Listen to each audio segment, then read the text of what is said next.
Welcome everyone to the second session of repertory. Today we are going to deal with the major three repertories.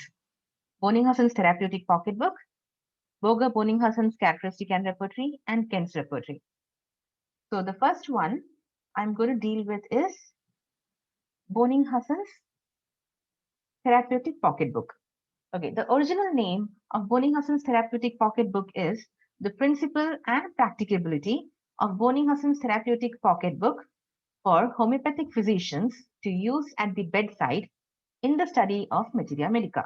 I repeat, the principle and practicability of Boenninghausen's therapeutic pocketbook for homeopathic physicians to use at the bedside in the study of materia medica.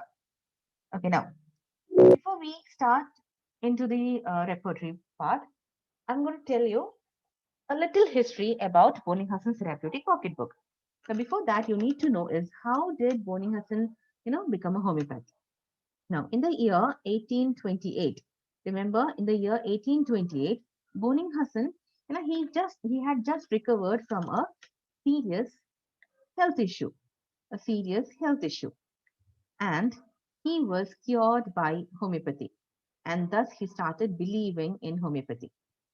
Here in 1828, there was a serious health problem, and because of that, he had taken homeopathic treatment, and he became okay. And now, uh, we already know that he was a lawyer by profession. Okay, he was a lawyer by profession.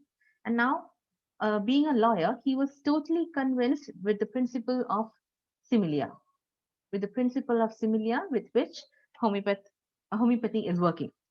Now, after getting treated by homeopathy, he soon came in contact with Hahnemann.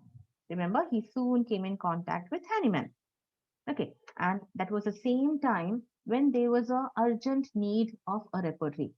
And remember, in the last class, I had already told Ruppert, Gross, and Yar was already working on it. Now, here came Boenninghausen. Now, he had come in contact with Hahnemann, and Hahnemann, that time already he had the one fragment a deal with the second part. So now, he worked a lot. That is, Boenninghausen worked a lot, and in the year 1832, he came up with the repertory of antisoric remedy. Remember, last class it was already told he came up with antisoric remedies. Okay. Now, the preface of this was written by Dr. Hahnemann. This next one was his second repertory. Second repertory were the medicines which were not antisoric. Remember, not antisoric, and that was in the year 1835. 1835. Now, in the year 1836, he published one more repertory. I had again mentioned it yesterday. That is a relative kingship. Relative kingship of homeopathic medicines. Fine. So, first one, 1828, because of serious health issue, he took a homeopathic treatment and then he was treated with, and for that he started believing in homeopathy. He started believing in the principles of homeopathy, and then he came in contact with Hahnemann. At the same time, repertory was, to make a repertory, that was an urgent need at that point of time. And because of that, he started working. In 1832, he wrote or he published repertory of antisoric remedies. 1835, not antisoric remedies, and 1836, he published relative kingship of homeopathic medicines. And after that, he took nearly 10 years of time. He worked hard. He took 10 years of time, and then he published Therapeutic Pocketbook. Therapeutic Pocketbook. And in this, he has incorporated all the information which he has got from his earlier works, from his earlier literature, may it be any repertory or any other work, and plus his clinical experience. Okay, so this becomes the main sources of BTPP. 1832 antisoric remedies, not antisoric remedies, relative kingship of homeopathic remedies, then all the earlier works and clinical experience. We will deal in detail what are the earlier works which became the source books of BTPP. Okay, so this was a little of the introduction and a little of history behind Boenninghausen's therapeutic pocketbook. Okay, now we'll go forward. Now, again, source books first again, repertory of antisoric remedies, which we have already dealt. Then next one, a summary view of chief sphere of operation of antisoric remedies and their characteristic peculiarities as an appendix to the repertory, which was published in the year 1833. Remember, this is not a repertory, but it's just a summary view. It was some of the other literature apart from repertory which Boenninghausen had written. Next one, an attempt at homeopathic therapy of intermittent fever in the year 1833. Again, another literature. Next one, not antisorics in the year 1835, relative kingship of homeopathic medicine 1836, and finally, repertory of the sites of the body. Okay, repertory of the sites of the body. So totally, all this together became the source book of BTPB. Again, I repeat, repertory of antisoric medicines in the year 1832, summary view of clinical sphere of operation of antisoric remedies and their characteristic peculiarities as an appendix to the repertory in the year 1833, an attempt at homeopathic therapy of intermittent fever in the year 1833, repertory of medicines which are not antisorics in the year 1835, relative kingship of homeopathic medicines in the year 1836, and lastly, repertory of the sites of the body. All these together became the bedrock of BTPB, Boenninghausen Therapeutic Pocketbook. Okay, I'll move to the next. Next comes the editions. Now this again, in the first edition, we know that it was by Dr. Boenninghausen in the year 1846. Now remember, this was published or it was written in German. Remember, this was written in German. BTBB was first written by German. After that, it was translated in English after 2 years and published in Munster. But we do not know the author's name. Author's name is unknown. Anonymous person had published this. Once again, the first edition in the year 1846, it was published in German language. Then it was translated to English by an anonymous person after 2 years. So it becomes 1848. I hope this is clear. Okay, now after that, the third edition was published by Dr. Hempel. Dr. Hempel published the third edition and he translated it too. He translated and published the third edition. Now, after this, there were many people who, translated it and republished it. Dr. OK translated it. We have Boger who published it. T.F. Allen who published the third edition. But in all this, T.F. Allen's edition was a perfect one. Remember. So the first one was by Boenninghausen himself. Second one, it was by anonymous person. Third one, Hempel translated it again. Hempel translated it. Now, after that, same time, OK, Boger, and T.F. Allen tried it. Now, T.F. Allen's version is the most important and the most perfect one. Okay, most perfect one. Now, coming to the gradations. Now, before the gradations, I would just like to tell you something about the T.F. Allen's edition. Now, first we know that when Boenninghausen had written his repertory, the total number of remedies originally was 126. Remember, this is very important. Please make a note. Boenninghausen, the total number of remedies were 126. Now, when T.F. Allen edited it and published it, T.F. Allen, when he edited and published it, he removed 4 remedies and added 220 remedies. Remember, he added 220 remedies, thus making it 342 in Allen's edition. Now we need to know which are those 4 removed remedies. The first one is Angustura. Second one, Magnetus, Poly, Ambo. Same, Magnetus Poly, Articus, and Magnetus Poly, Australis. Remember, once again I repeat, Boenninghausen had in the first edition, 126 remedies were there. And then in T.F. Allen's edition, he removed 4 remedies, namely Angostura, Magnus polyambo, Magnus polyarticus, and Magnus polyaustralis. And he added 220, thus making it 342 remedies. This is clear, right? So now in Allen's edition, it is 342 remedies. Now one more. In the year 1935, remember in the year 1935, now H.A. Robert, he bought one more new edition. Okay. And in this, the number of medicines he had written are 362.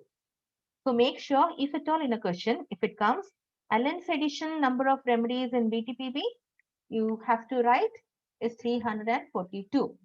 And if it is Robert's edition, you have to mention it as 362.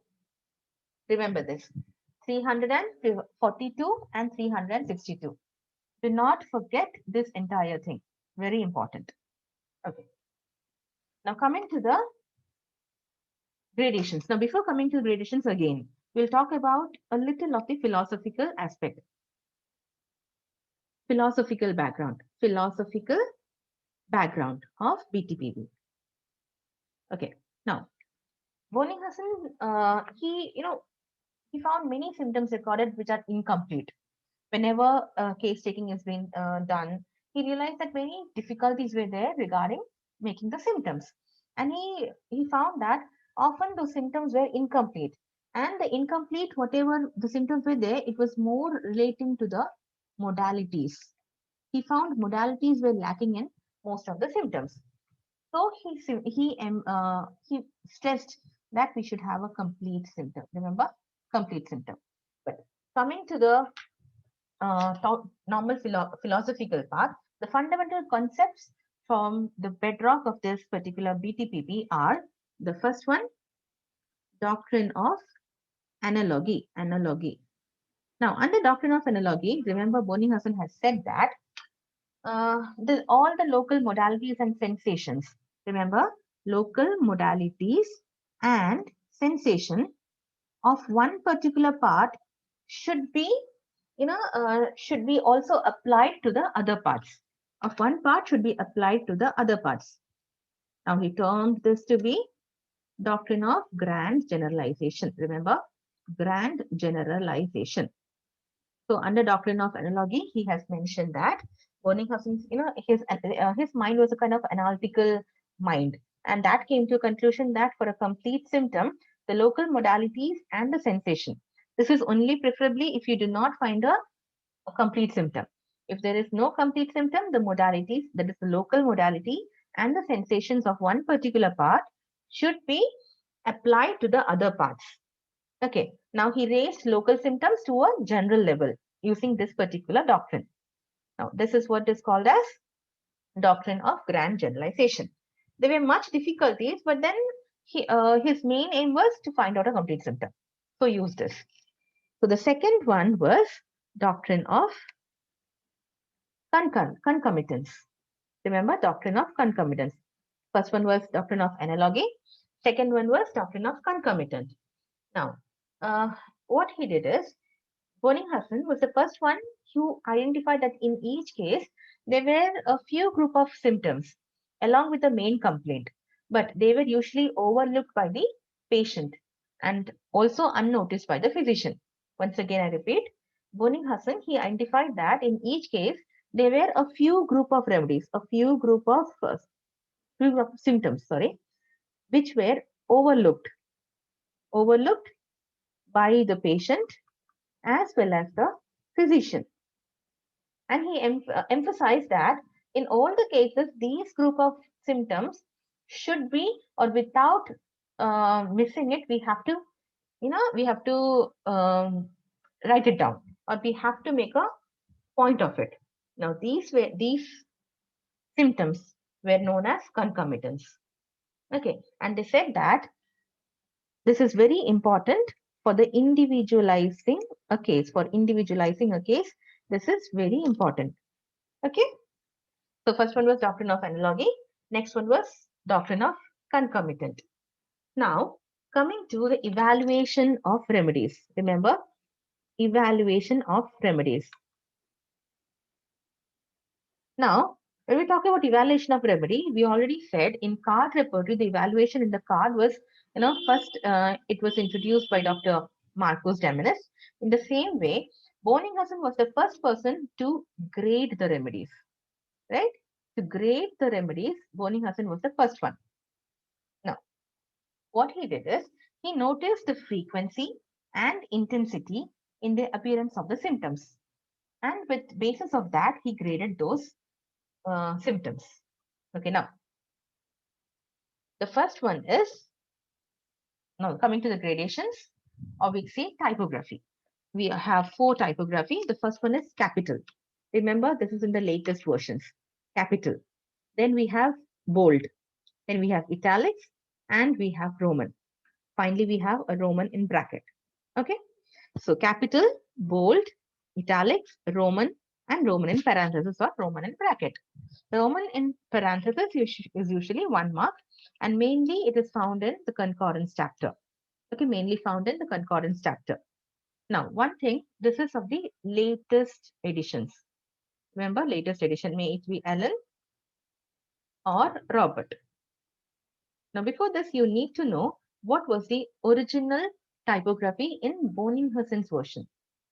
This was Boenninghausen's version. First one was spaced italics. For example, P-U-L-S, spaced italics. Next one is without any space. Then comes spaced Roman, then without space, and finally Roman in parenthesis. So it becomes 5, 4, 3, 2, and 1.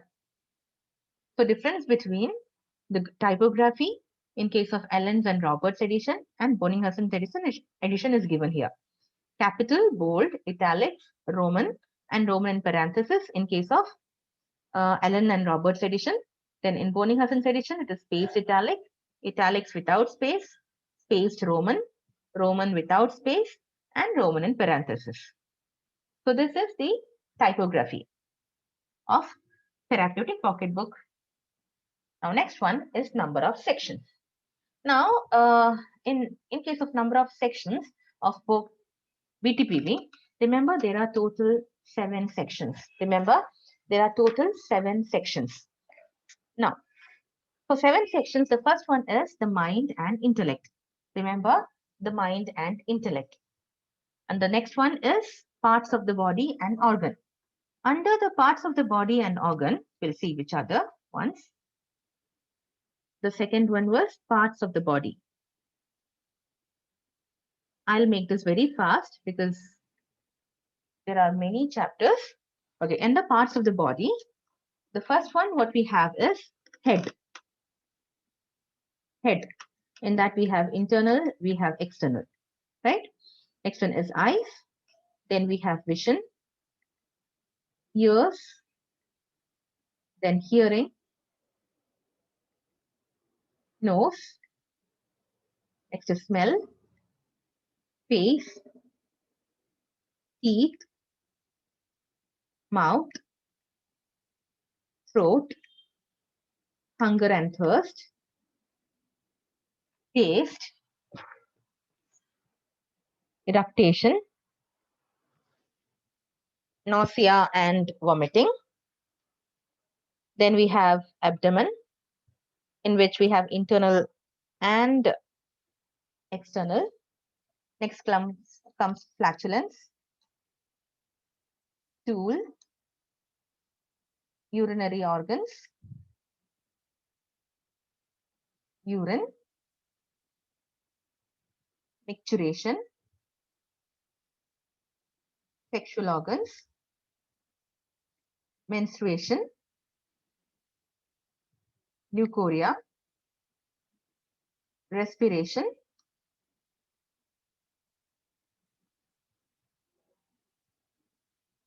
cough, air passages, external throat and neck, chest, internal, external, back, then upper extremities and lower extremities. So these were these were coming under the parts of the body. Okay. Now, side of the parts are given as a separate chapter at the end of main parts. Remember. Okay. Now, next one was sensation. Sorry, sensations, sensation and complaints. Under sensation and complaints, we have sensations in general of glands, bones, and skin. Of glands, bones, and skin. Okay. So next one, we have sleep and dreams. After sleep and dreams, we have fever. And under fever, it is subclassified as or subgiven as circulation of the blood, cold stage. Actually, in the earlier versions, it was written cold stage, but now in Allens and Roberts, the chapter's name is chilliness. Remember, chilliness.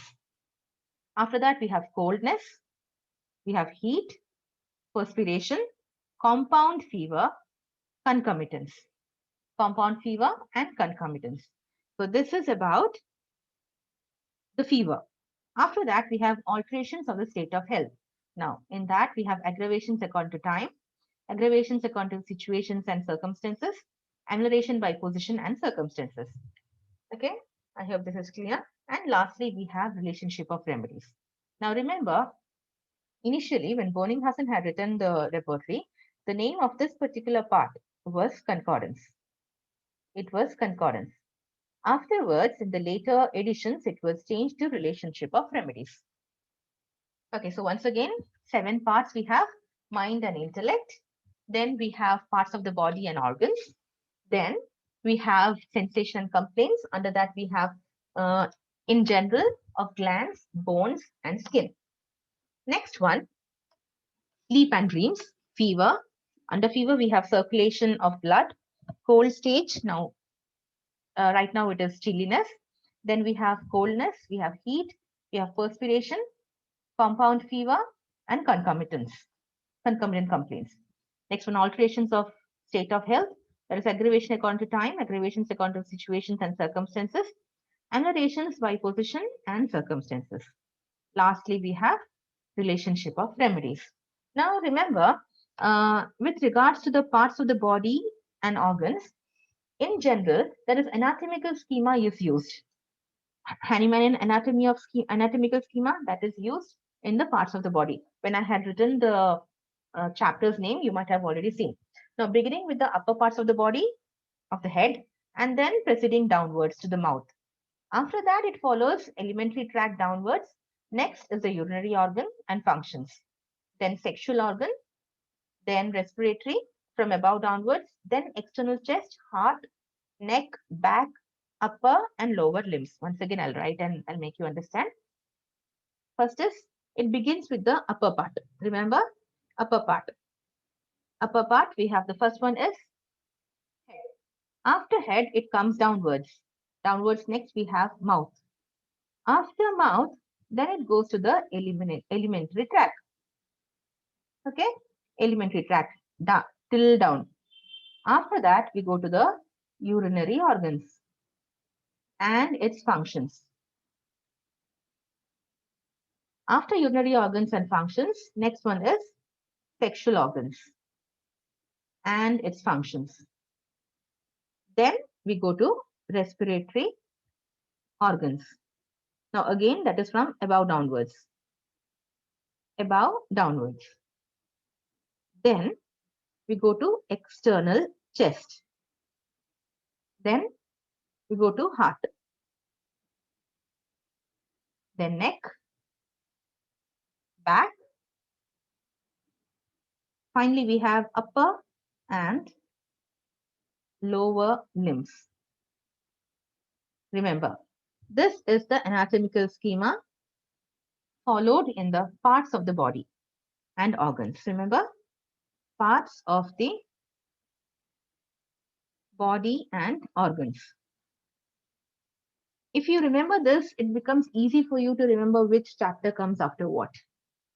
Our part, starting with head, mouth, alimentary tract, urinary organs and functions, then sexual organs and functions, respiratory organs from above downwards, external chest, heart, neck, back, then upper and the lower limbs. Okay, so this is about the parts of the body.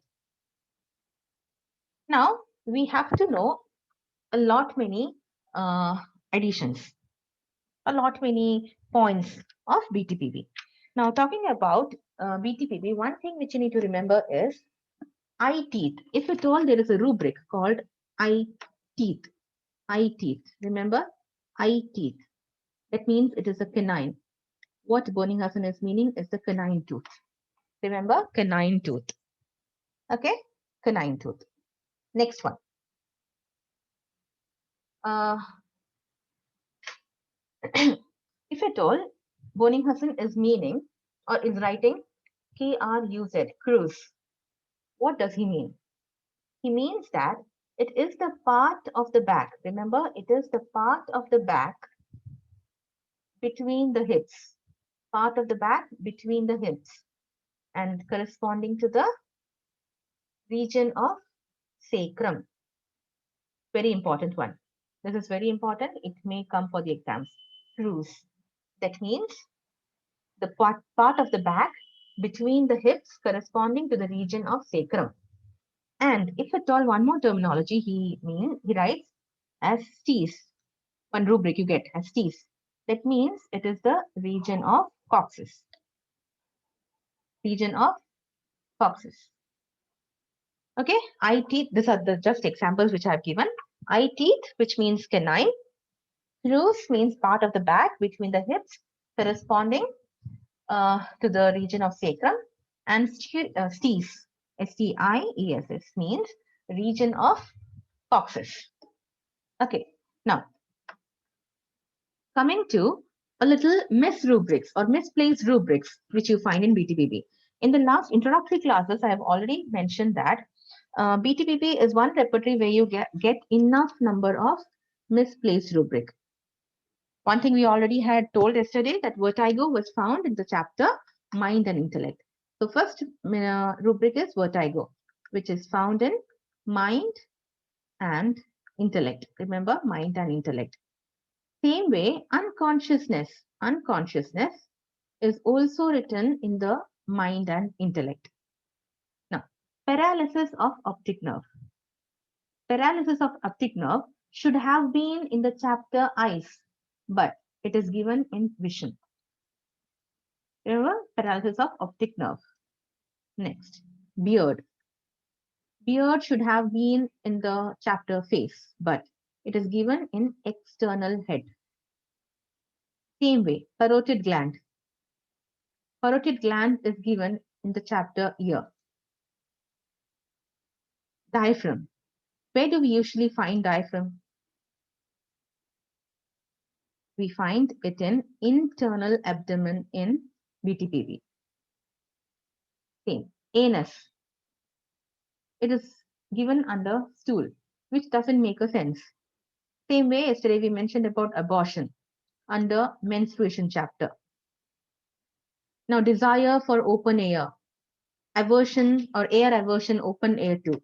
All that is given under sensations.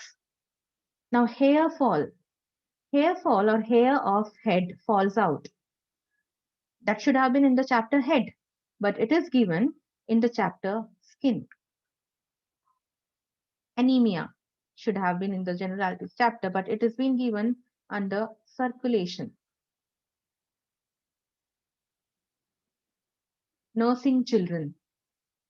Nursing children, it has been given in the chapter aggravation. Now, these are the few misplaced rubrics which I've mentioned, but remember there are many more. Okay. So this is Boenninghausen Therapeutic Pocketbook, misplaced rubrics. Now let's come to the adaptability. Remember, adaptability of BTPP. Now, where and all you can use a BTPP. In the Boenninghausen's philosophy, we had already mentioned he is always for the complete symptom, right? So the cases with complete symptom, you can use BTPP, complete symptom. And where there is prominent sensations and modalities. In some parts, okay? In some parts. But which is vague in other. So according to the doctrine of analogy, a doctrine of grand generalization. If at all you get some sensation and modality of one part, which can be used for the other parts. So the cases with prominent sensation modalities in some parts, but vague in other parts. That is the second case in which you can use BTPP. Next one, where concomitants are prominent. Remember, concomitants are prominent. Next one, cases with, there are less symptoms with scattered modality. With scattered modality is another place where you can use BTPP, and with no characteristics. We all know that Boenninghausen gave very importance to modalities. So wherever less symptoms are there with scattered modality and no characteristic symptoms, they also you can read. I mean, you can use BTPP. Next one, where generals are lacking. Where generals are lacking. We know that when generals are more and we find it in abundance, we usually go and refer Kent's repertory. But where generals are lacking, we can use BTPP. Okay. Now, there is one important chapter in the end, right? That is known as relationship of remedies. Now, relationship of remedies. Remember that when we, I'll just show you.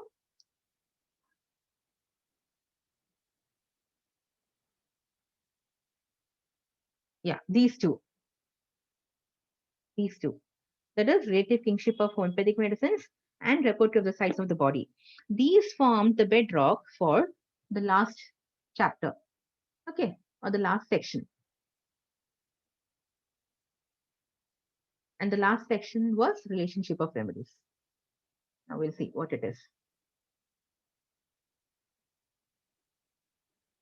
Where and all we can use relationship of remedy or relationship section. It is used for studying the relationship of remedies at various levels. If you open the textbook, you will find there is a remedy which is written and mind. Then other parts are given. Then sensations is given and modalities, right? So we can use for studying the relationship of that particular remedy at various levels. And the levels are mind, parts of the body, sensation, and modalities. Second one, it helps us to find the close running remedies. Close running remedies in in a particular part. So it is very useful for follow-up cases. Very useful for follow-ups. Provided the picture changes. Provided the picture changes, because we are always going to stick with simillimum. But if at all the picture changes, we can refer this particular section, that is the relationship of remedy section.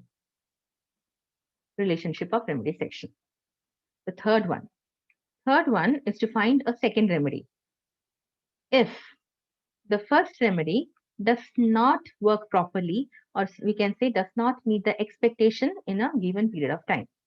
If the first remedy does not work properly or in the given mean of time or given period of time. Fourth one, sometimes when we give a deep acting medicine, though it is indicated, should not be given so as to avoid unwanted precipitation of adverse symptoms.